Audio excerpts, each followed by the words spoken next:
Assalamualaikum warahmatullahi wabarakatuh. Alhamdulillahirabbil alamin wassalatu wassalamu ala asrofil anbiya'i wal mursalin wa ala alihi washabbihi ajma'in. Amma ba'du. Puji dan syukur marilah kita panjatkan kehadirat Allah Subhanahu wa taala karena atas limpahan rahmatnya. Alhamdulillah pada pagi hari ini kita masih diberikan nikmat sehat, nikmat iman, nikmat Islam, dan alhamdulillah nikmat panjang umur. Sehingga kita masih dapat melaksanakan sholat subuh secara berjamaah dan mengikuti taklim pada pagi hari ini. Semoga segala amal ibadah yang kita kerjakan diberikan ganjaran pahala dan mendapatkan kebaikan oleh Allah Subhanahu wa taala. Amin amin ya rabbal alamin. Tidak lupa juga salawat dan salam semoga senantiasa selalu tercurah kepada baginda Nabi besar Nabi Muhammad sallallahu alaihi wasallam, kepada keluarganya, kepada sahabatnya, dan semoga kita semua mendapatkan sahabatnya kelak di yaumil akhir nanti. Amin amin ya rabbal alamin. Hadirin jemaah musholifah yang kami hormati, seperti biasa sebelum memulai taklim pada pagi hari ini, izinkan kami menyampaikan beberapa maklumat. Maklumat yang pertama mengenai laporan keuangan Mushola Al-Ikhlas pada minggu ketiga pada bulan September 2025. Pada laporan minggu lalu pada tanggal 13 September 2025 sebesar Rp4.513.731. Total pemasukan selama 1 minggu dari tanggal 14 September hingga 19 September 2025 sebesar Rp2.206.000. Dan total pengeluaran selama 1 minggu dari tanggal 17 September hingga 21 September 2025 sebesar Rp1.150.000. Alhamdulillah sehingga total keuangan saat ini sebesar Rp5.596.731. Itulah para jemaah informasi pemasukan dan pengeluaran Mushola Al-Ikhlas selama 1 minggu. Untuk itu saya mohon kepada para jemaah, mari kita bacakan surat Al-Fatihah. Mudah-mudahan para jemaah yang sudah menyisihkan hartanya untuk kegiatan mushola ini, Allah segera membalas dengan balasan yang berlipat ganda.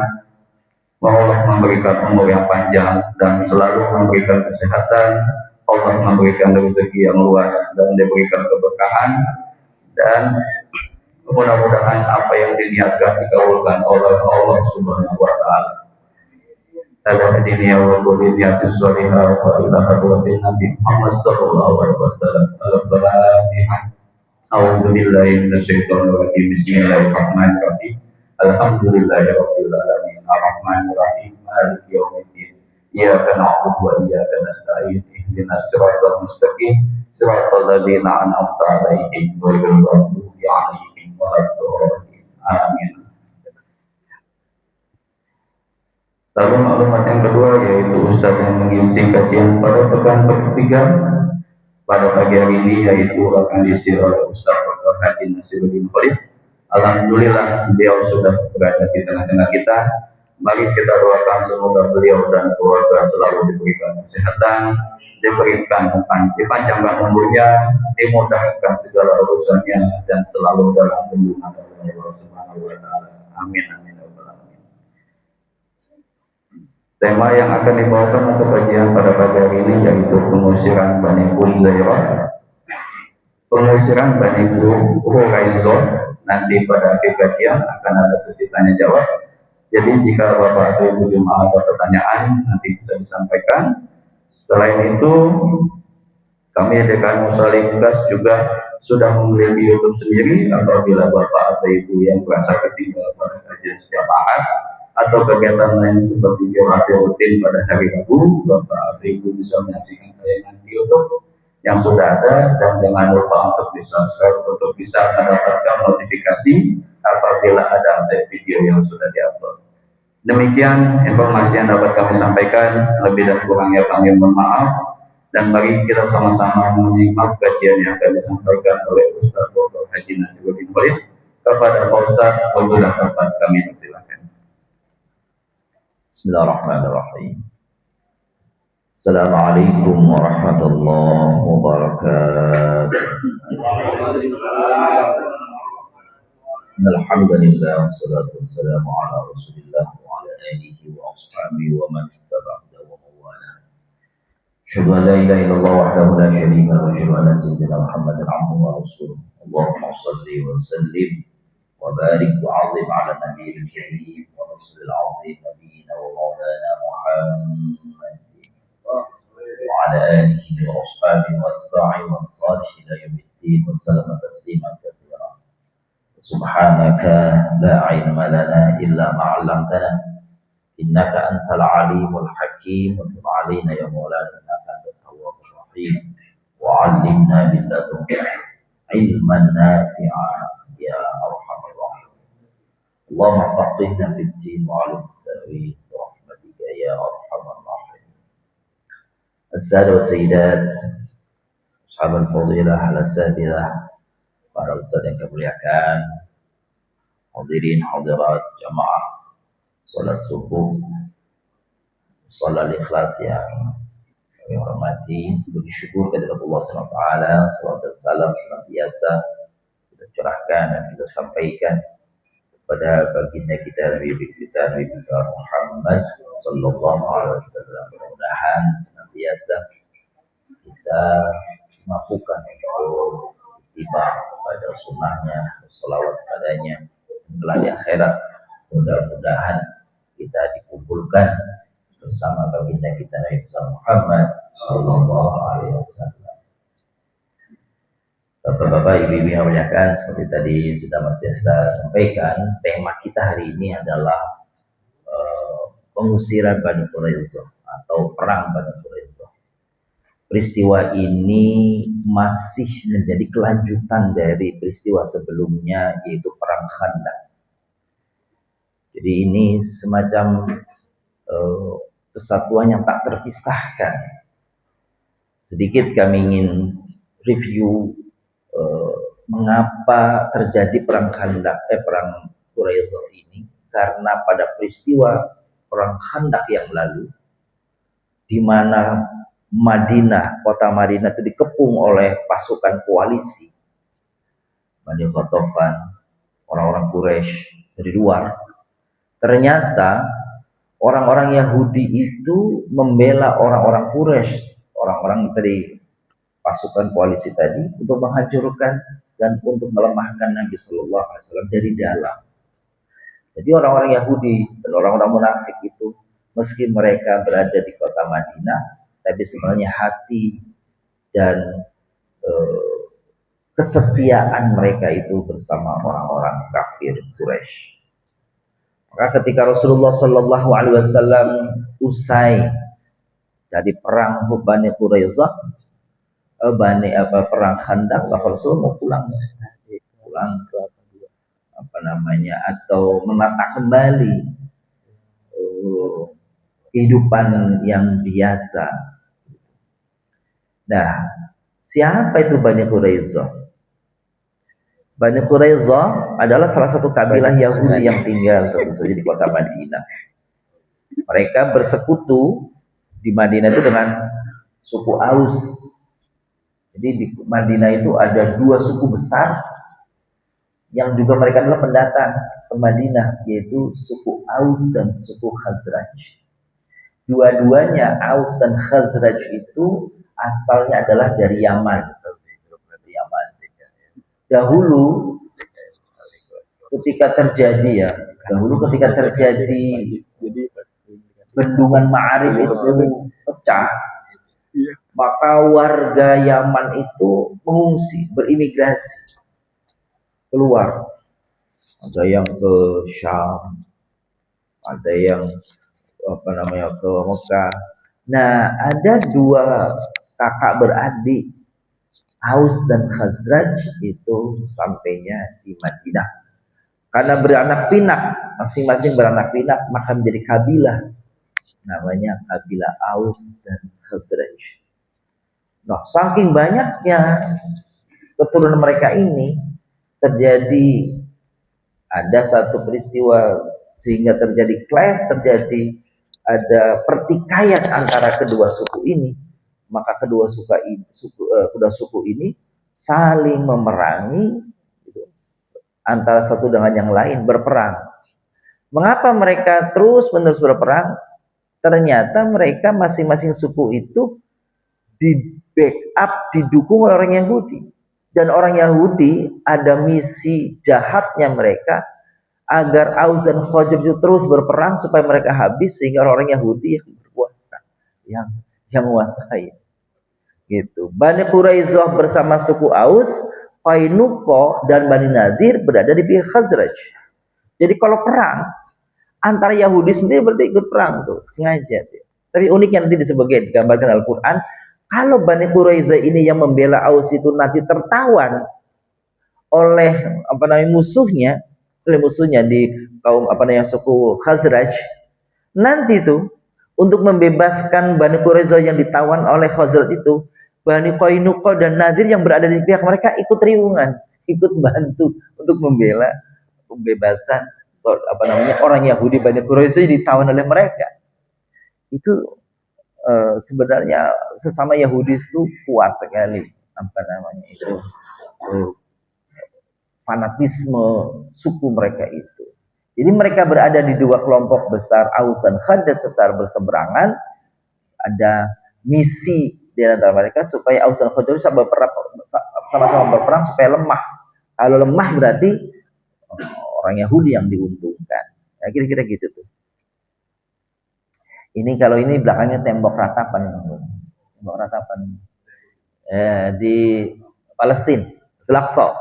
Jadi kalau kita dari Masjid Al-Aqsa tuh dari atas tuh kelihatan tuh di bawah orang ratap-ratap itu ya.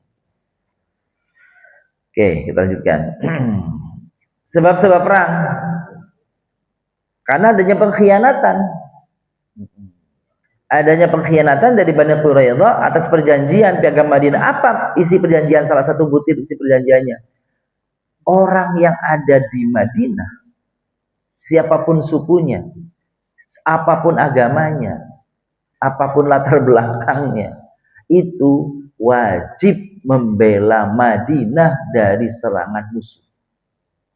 Itu butir atau klausul di dalam Piagam Madinah.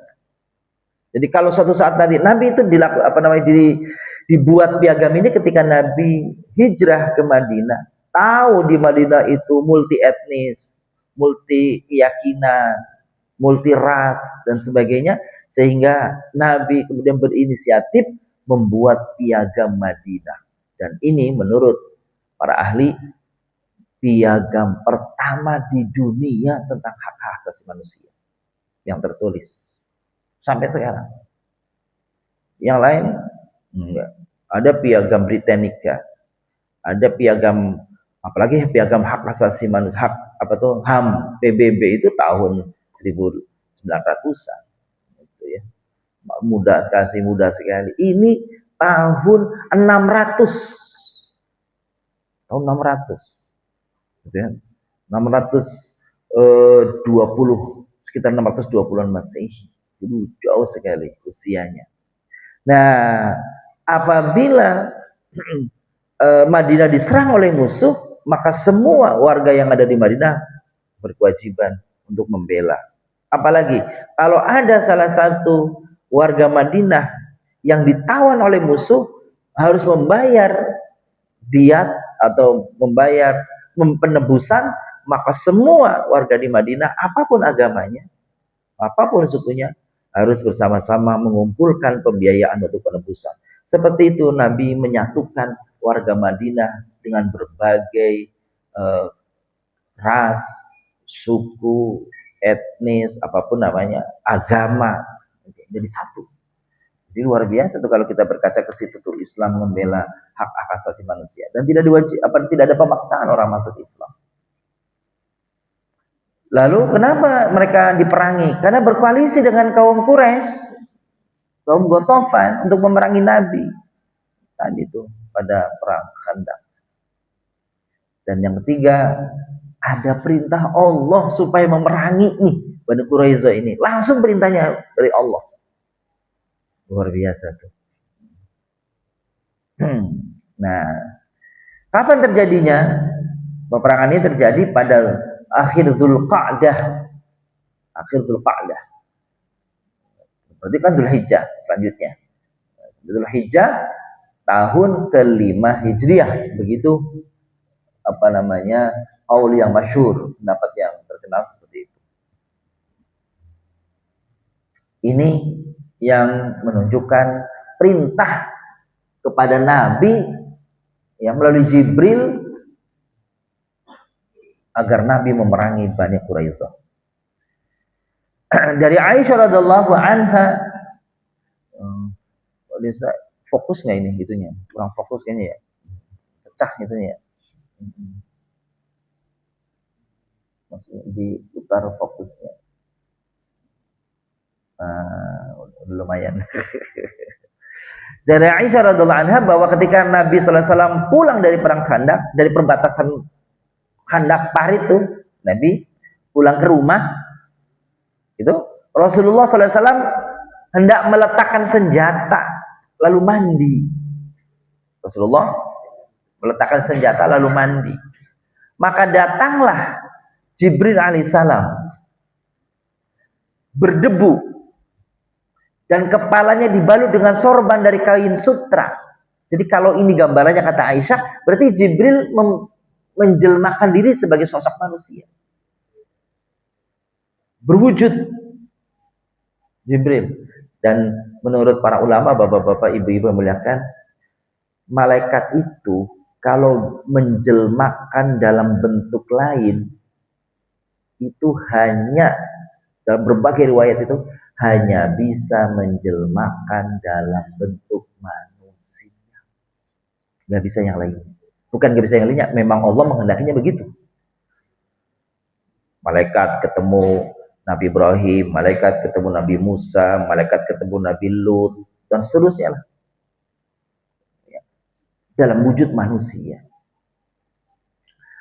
Jibril berjumpa Nabi di Gua Hira dan seterusnya. Pokoknya dalam bentuk manusia. Tidak ada riwayat, tidak ada sejarah ya yang menunjukkan bahwa malaikat itu menjelma jadi hewan, nggak ada tuh.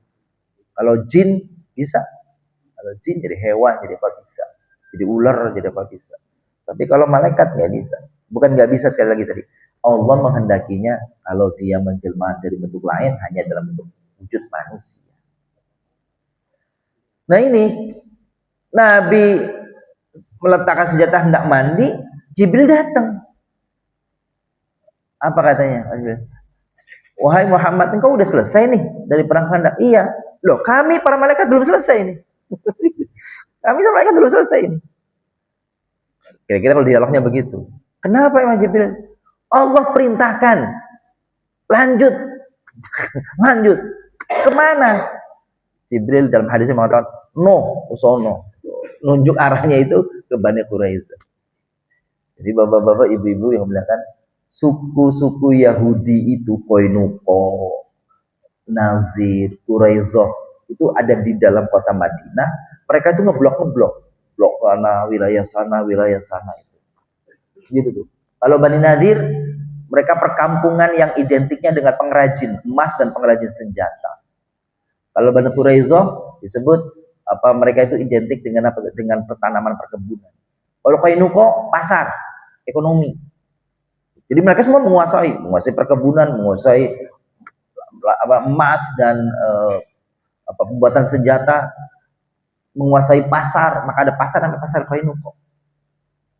Nah, mereka mau mungkin sebelah barat, sebelah timur, sebelah selatan, lalu menunjuk Jibril ke sono tuh, oh berarti ke Bani Quraiza. Ini dialognya nih. Kata Jibril, apakah kamu telah meletakkan senjata? Kata Nabi, iya. Kata Jibril, padahal kami para malaikat belum meletakkan senjata. Jadi kalau begitu perang Khandaq kemarin tuh malaikat ikut perang.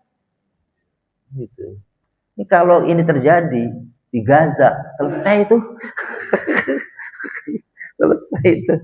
Yahudi dipitesin semua. Gitu. Gitu ya. Lalu kemana lagi kata Nabi? Emang kemana lagi perang kita nih? Nah, Jibril mengatakan ke sono tuh. Sesungguhnya Allah memerintahkan kamu, hai Muhammad, supaya bergerak menuju Bani Quraiza. Nah, gitu. Akhirnya Nabi Shallallahu Alaihi Wasallam berangkat bersama sahabat.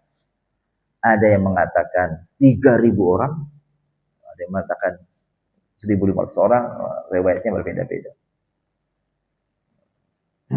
Instruksi Nabi, maka sahabat kembali ngumpul. Karena ini mendesak diperintahkan oleh Allah, maka Rasul mengatakan, pergilah kalian ke Bani Quraiza, jangan sholat asar kecuali kalian sampai di Bani Quraiza. Riwayatnya ada 2, gitu ya. Nah, nanti kita jelaskan hadisnya. Maka Rasulullah pergi ke sana bersama sahabat, dan kepemimpinan kota Madinah diserahkan kepada Abdullah bin Ummi Maktum, seorang yang tunanetra, hafiz Quran. Selalu kalau Nabi pergi biasanya dia yang diperintahkan untuk memimpin kota Madinah sekaligus menjadi imam sholat. Ya. Rasulullah menyuruh Ali bin Abi Thalib bergerak duluan dengan bendera dan pasukan sebanyak 3.000 orang dengan 36 kuda. Bergerak katanya ke Bani Quraiza. Padahal Bani Quraiza-nya nggak segitu jumlahnya. Gitu.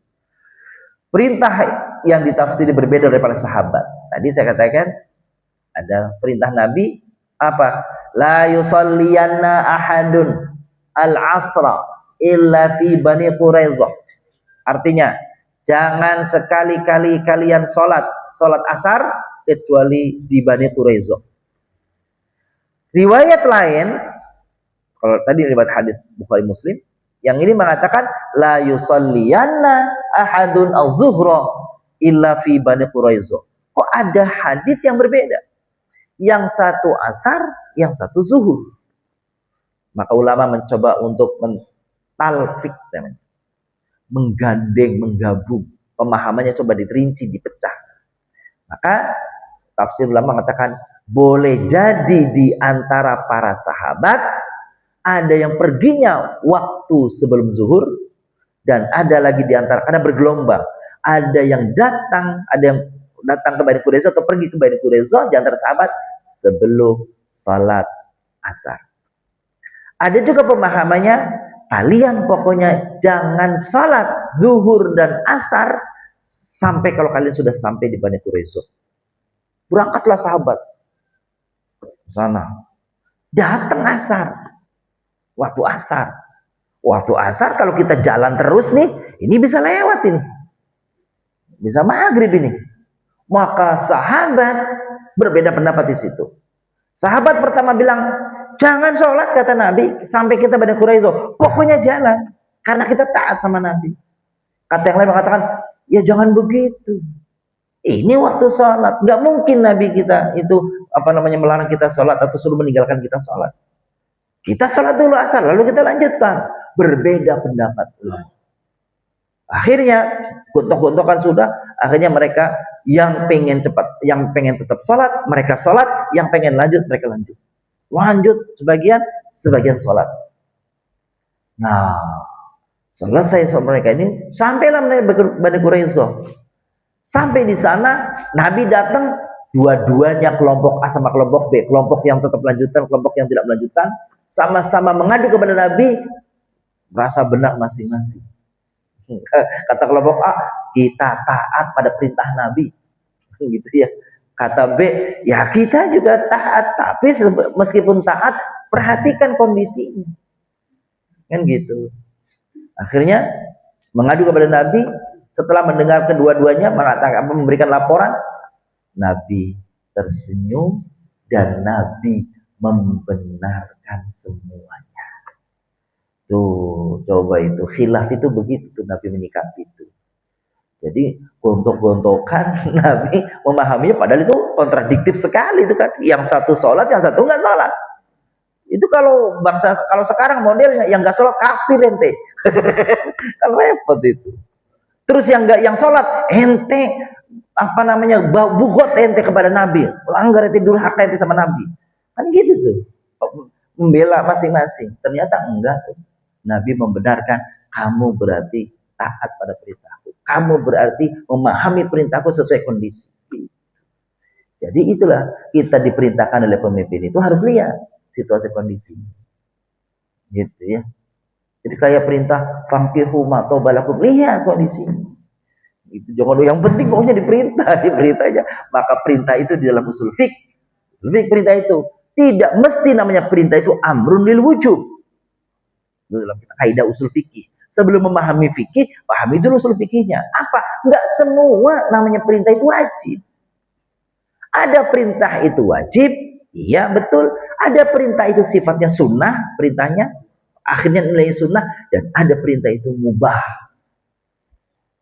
Tadi fankihu ma tobalakum minan nisa masna wa thulatha itu mubah lil ibahah, gitu. Seterusnya boleh, artinya nggak harus. Diperintah sama Allah, kulu washrobu, apa artinya itu? Makan dan minum. Ya kalau nggak mau makan kan boleh, nggak mau minum kan boleh. Berarti apa tuh? Perintah itu sifatnya bisa iya, bisa tidak, sesuai kebutuhan. Kalau dibilang makan terus, minum terus, ya kembung orang gitu. Jadi makan dan minum sesuai kebutuhan. Itu. Jadi memahami perintah harus konteksnya. Oke. Nah, berbeda sikap tadi ya, itu ini yang saya sebutkan tadi. Pengepungan Bani Quraisyah.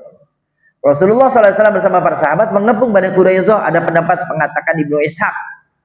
Nih.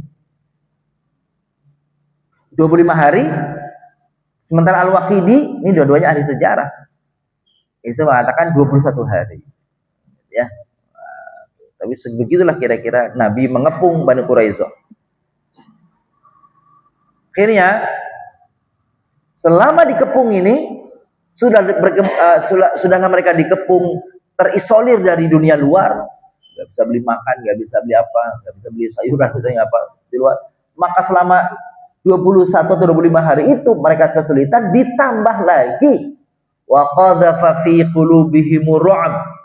Allah lesakkan dalam hati orang-orang Bani Quraisyah itu rasa takut, sehingga mereka menyerah setelah dikepung 21 atau 25 hari.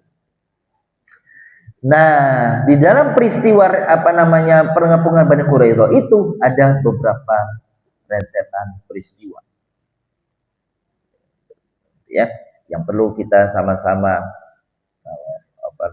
ketahui dan semoga menjadi pelajaran bagi kita.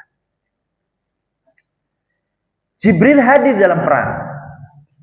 Rasul bertanya kepada para sahabat, wahai para sahabat, adakah seorang dari kalian, ya, adakah yang melihat seseorang melewati kalian? Ada yang lewat nggak? Yang aneh-aneh? Nabi bertanya kepada sahabat. Lalu sahabat mengatakan, iya ya Rasulullah, kami dilewati Dhihyah. Dia sebut Dhihyah itu sahabat. Bin Khalifah bin Al-Kalabi. Dia mengendari bighal. Bighal itu hewan di bawah kuda, kira-kira gitu ya. Bagal, kuda kecil lah, ya. Dan di atas pelananya ada kain selimut dari sutra. Gitu. Maka kata Nabi, apa? Ia bukan Dhihyah bin Khalab yang seperti kalian juga. Itu adalah malaikat Jibril, dikirim untuk mengguncangkan, untuk memberikan rasa takut kepada mereka, ya, dan untuk menggetarkan hati mereka itu. Itu Jibril hadir dalam peperangan pengepungan Bani Quraisyah. Nah, setelah dikepung sekian lama, ada tokoh mereka namanya Ka'ab bin Asad. Ya, tokoh Bani Ghatafan, sekutu Bani Quraisyah, nasihatin mereka nih. Nasihatin mereka nih. Kata Ka'ab, wahai kaumku, sesungguhnya kalian mengalami masa sulit seperti ini. Maka perkenankan aku menawarkan 3 hal. Ambil salah satunya di antara kalian. Pilih salah satunya. Pilih, silakan. Kalian mau selamat atau enggak? Kata Ka'ab. Akhirnya pertama, pilih engkau masuk Islam. Kalau masuk Islam selamat. Selesai. Yang kedua, bunuh keluarga. Bunuh keluarga, suruh bunuh keluarga. Yang ketiga, ya udah perang. Ayo kita urai ini, bapak-bapak, ibu-ibu. Pertama kata Ka'ab, tahun pertama, kita ikuti saja Muhammad, kita masuk Islam, kita tunduk masuk Islam, ya, mempercayai risalahnya. Kata Ka'ab nih, demi Allah telah nyata bagi kalian bahwa dia memang adalah Rasul yang kalian selama ini bantah. Dialah yang didapati namanya dalam Alkitab, dalam kitab kita. Dengan demikian, maka kalian, harta dan anak-anak istri kalian selamat. Kalau kalian pilih yang ini nih, masuk Islam, kalian selamat. Apa jawaban mereka ketika ditawarkan begini? Kami tidak akan pernah meninggalkan hukum kitab kami, kitab Taurat. Artinya, ini kata mereka jawabannya, kami nggak bakalan mengikuti tawaran pertama untuk mengikuti Muhammad. Karena orang-orang Yahudi itu disebut dalam Al-Quran bagian ayunazzila alaih. Karena ada bagian. Bagian itu apa tuh? Bagian itu hasad dan mendiam nafsihim. Karena hasad, karena dengki. Gak mau ngikutin Nabi Muhammad. Tadi salam Nabi Muhammad itu karena dengki. Kenapa dengki? Dengkinya karena mereka gak terima Rasul dan Nabi itu datang dari selain Yahudi. Pengennya mereka Rasul itu datang dari kaum Yahudi. Maka ketika datang Rasulnya dari suku Arab, nggak mau ngikut mereka. Jadi bukan mereka pengen mengikuti Taurat, enggak, karena rasa egonya itu, sombongnya itu. Dan sampai sekarang tuh Yahudi itu merasa manusia paling mulia di dunia, kan gitu tuh. Ras paling mulia di dunia itu Yahudi. Begitu tuh. Tawaran kedua, kata baik kalau kamu tidak mau masuk Islam, saya tawarkan kalian bunuh istri dan anakmu. Loh, kenapa dibunuh? Supaya kalau kalian nanti perang, kalian nggak menjadi beban kalau kalian kalah. Ya, istri dan anak kalian jadi budak kalian, jadi nanti apa namanya, jadi beban. Kalau kalian mati, ya udah selesai. Jadi anak istri kalian kan sudah nggak ada. Kan gitu tuh. Lagian, ini dia, kata Ka'ab nih, kalau kalian tolak tawaran yang pertama, maka inilah tawaran yang kedua. Mari kita bunuh anak dan istri kita agar tidak meninggalkan beban di belakang kita. Jika kita binasa melawan Muhammad sallallahu alaihi wasallam, maka tidak ada yang kita khawatirkan. Jika kita menang, gampang. Kalau istri kita, anak kita mati, ya kita cari lagi. Kacau. Gampang banget, praktis banget begitu tuh. Udah. Kalau kita kalah nggak ada beban, kalau menang nggak ada istri dan anak. Kacau nih Yahudi. Tubuh orang Yahudi begitu. Itu ya. Maka tokoh-tokoh Yahudinya mengatakan begini, apakah kita akan hidup tenang tanpa mereka? Ya bener kan gitu. Dikasih tawaran 1 nolak, dikasih tawaran 2 ogah. Ya udah. Kalau gitu, kalian perang aja. Kata Ka'ab, kalau kalian tolak tawaran yang kedua tadi, yang pertama nggak mau, yang kedua tolak, maka inilah tawaran yang ketiga. Apa itu? Ini malam Sabtu nih. Ini Jumat malam Sabtu. Gitu ya. Mudah-mudahan Muhammad dan pasukannya lagi lelah berangkat dari Madinah tadi ke sini nih, ke kampung kita nih.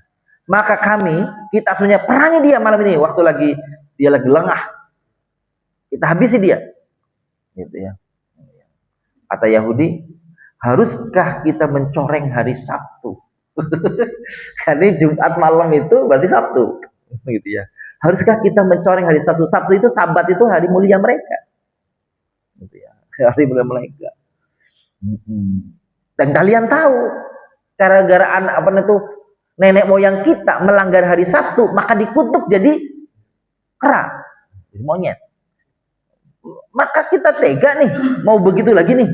Wah, itu. Maka Kaab kesel nih. Ini bocah nih, semua orang nih gimana dikasih tawaran 1 ogah, 2 ogah, rasa-rasanya yang ketiga juga ogah. Gitu. Suruh perang ogah juga. Maka Kaab komentarnya begini nih, kata Kaab. Ternyata tidak seorang pun dari kalian, orang-orang Yahudi, yang dalam hidupnya memiliki tekad kuat, bahkan semalam sekalipun, semenjak dilahirkan sampai mati. Itu kan gitu. Jadi kalian itu penakut semuanya. Ya udah 3 tawaran ditolak sama dia, kan gitu. Akhirnya dikepung terus kan. Gitu. Nah, dalam peristiwa itu ini ya. Artinya ini nanti datang belakangan nih. Ya, kata Zubair bin Awam begini. Kalau mereka sudah terkepung selama sekian belas hari, maka kata Zubair bin Awam, demi Allah, aku akan menjadikan mereka orang-orang Yahudi yang di dalam nih, yang berkhianat nih, akan merasakan apa yang dirasakan Hamzah dalam perang Uhud. Maksudnya apa tuh? Akan dicabik-cabik, gitu ya. Sama kata Zubair bin Awam. Nah, di dalam keadaan genting begini nih, ternyata ada seorang sahabat Nabi yang menyelinap ke perkampungan Bani Quraizoh, karena mereka nih kayak bersaudara. Namanya Ibnu Lubabah. Ibnu Lubabah mendatangi mereka, gitu ya. Maka Bani Quraizoh ketika didatengin Bani Lubabah, karena Bani Lubabah kan sahabat dekat Nabi. Maka mereka itu menangis, wanita-wanita itu menangis kepada Bani Lubabah agar kiranya Bani Lubabah itu bisa, gitu ya. Apa itu? Meminta kepada Nabi supaya mereka diselamatkan lah, kira-kira gitu ya. Oke, selamatkan. Gitu ya. Bisa nego lah kepada Nabi. Maka kata Ibnu Lubabah, itu Nabi enggak memaafkan kalian. Lalu Ibnu Lubabah memberi isyarat. Kalian tahu nggak kira-kira apa yang akan didapat oleh kalian? Ibnu Lubabah memberi isyarat dengan tangannya itu menuju lehernya seperti ini. Berarti dibunuh. Kan gitu tuh.